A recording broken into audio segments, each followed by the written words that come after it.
ফ্যাসিবাদী অপশক্তির আস্ফালন প্রতিহতে দলগুলোর প্রতি চরমোনাই পীরের আহ্বান। বিস্তারিত সংবাদ।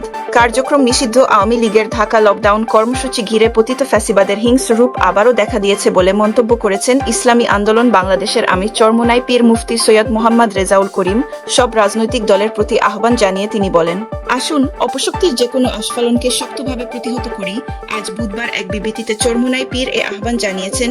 তার পক্ষে বিবৃতিটি গণমাধ্যমে পাঠিয়েছেন ইসলামী আন্দোলনের কেন্দ্রীয় প্রচার ও দাওয়াহ সম্পাদক শেখ ফজলুল করিম মারুফ, ইসলামী আন্দোলন বাংলাদেশের। আমির বলেন, পতিত ফ্যাসিবাদের হিংস্র রূপ আবারও দেখা দিয়েছে।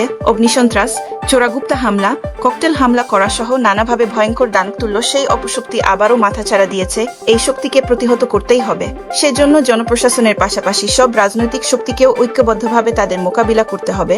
মুফতি রেজাউল করিম বলেন, পতিত ফ্যাসিস্ট তাদের কৃতকর্মের জন্য কোনোভাবেই ক্ষমা প্রার্থনা করেনি। এখন তাদের কর্মকাণ্ডে মনে হচ্ছে তারা দেশের বিরুদ্ধে যুদ্ধ ঘোষণা করেছে, বিদেশে বসে দেশের সন্ত্রাস উস্কে দিচ্ছে।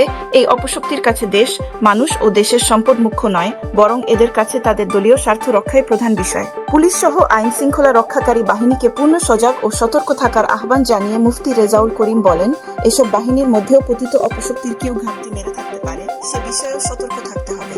সব রাজনৈতিক দলের সমন্বয়ে এলাকাভিত্তিক সতর্কতা অবলম্বন করতে হবে। দলগুলোর প্রতি আহ্বান জানিয়ে মুফতি রেজাউল করিম বলেন, জুলাই সন্ধ্যের আইনি ভিত্তি, গণভোটের সময় ইত্যাদি নিয়ে আমাদের মধ্যে রাজনৈতিক মতভিন্নতা আছে, কিন্তু ফ্যাসিবাদের বিরুদ্ধে আমাদের সবার ঐক্যবদ্ধ অবস্থান নিতেই হবে। তাই আসুন অপশক্তির যে কোনো আস্ফালনকে শক্তভাবে প্রতিহত করি। ইসলামী আন্দোলন বাংলাদেশের আমির বলেন, পতিত ফ্যাসিবাদের হিংস্র রূপ আবারও দেখা দিয়েছে। অগ্নিসন্ত্রাস, চোরাগুপ্তা হামলা, ককটেল হামলা করা সহ নানাভাবে ভয়ঙ্কর দানতুল্য সেই অপশক্তি আবারও মাথাচাড়া দিয়েছে। এই শক্তিকে প্রতিহত করতেই হবে। সেজন্য জনপ্রশাসনের পাশাপাশি সব রাজনৈতিক শক্তিকেও ঐক্যবদ্ধভাবে তাদের মোকাবিলা করতে হবে।